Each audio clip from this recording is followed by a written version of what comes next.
Salam everyone.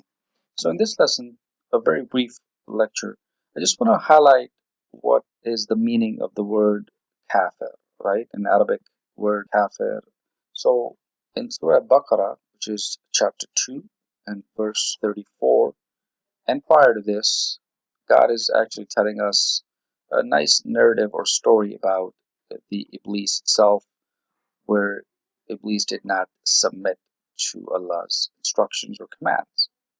So in verse 34, I would not like to repeat the entire story, right? So it's fairly straightforward.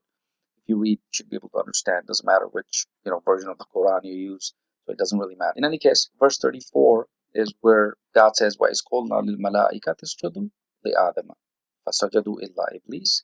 And when we said to the angels, "Submit to Adam," then they submitted, save Iblis, and he refused because he was proud. Aba wastakbar wa kana min al kafirin, and was of those who spurn guidance while claiming virtue. So we clearly understand the word kafir means that you're not submitting to God's instructions or commands. Not only that, you are claiming that God is almighty and he is the one, right? Because during this narrative or during this story, you notice that there's Iblis, there's angels, there's Adam, all in one meeting, right? And God is commanding them, submit to Adam because I made him. That's the story. Iblis, or while refusing, he does recognize God as instructing him or instructing all of them.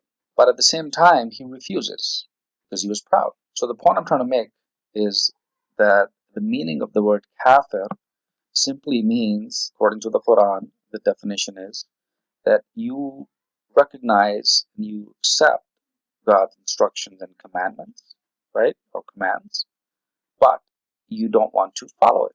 So it's just that simple. Take a look at this verse 34 and specifically the word kafir, right? So we know from the Quran the definition of kafir.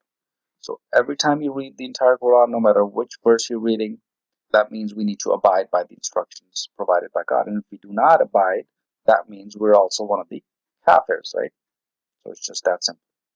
So I hope this helped. I welcome your comments, suggestions, questions, if any. Post them in the description below.